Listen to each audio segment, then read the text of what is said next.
I get it. It was my fault.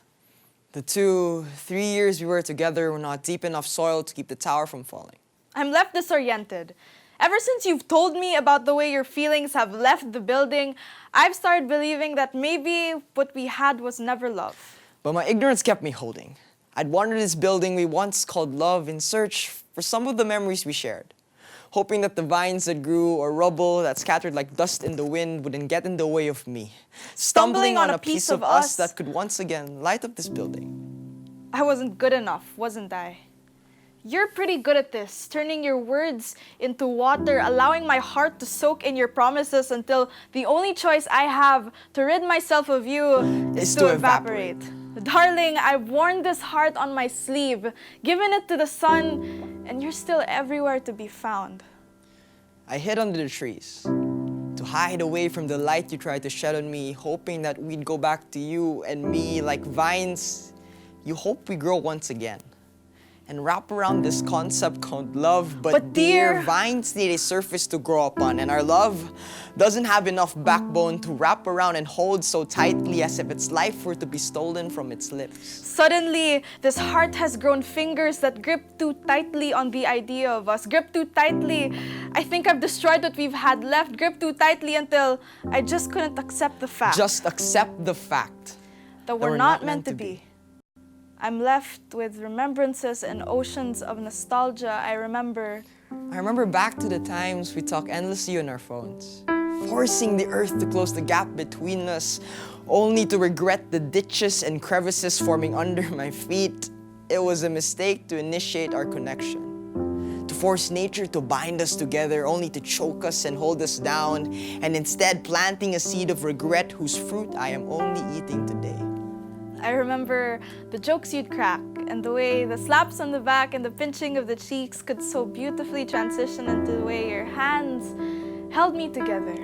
But it was difficult to embrace the wind in my arms without having it escape from my grasp. When earthquakes destroyed everything inside of me, and when sadness poked me from behind, you'd stand in places so hurt couldn't reach me. But my immature and undeveloped body could only keep away so much of the debris before cracking beneath their edges. I remember the sleeves of your hoodies being too long for even these fingertips, and yet the warmth they brought me could never compare to your butter voice on this hot toast heart of mine.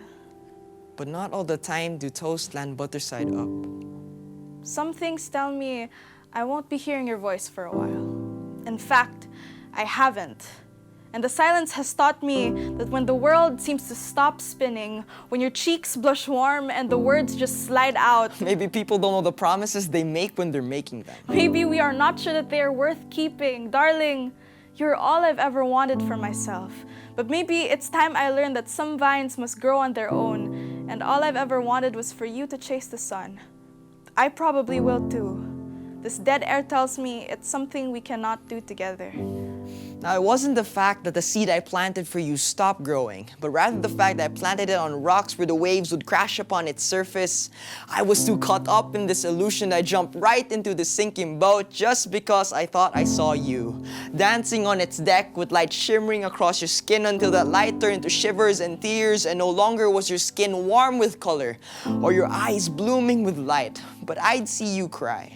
As the ship sunk beneath the waves, it was too late to change. Too late to go away. I guess what I'm trying to say is that I hope that God detaching us will take you greater places, that His hands will create in you new buildings and help me regrow these vines. That tearing us down was a good thing, just so that He can take all your broken pieces and form something more beautiful that I can ever comprehend. Darling, you're all that I ever wanted for myself.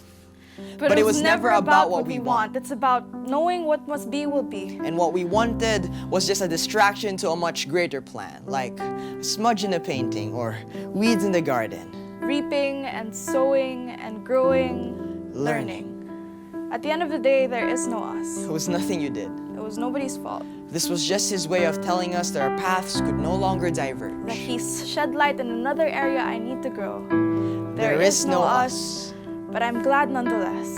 I am glad I met you.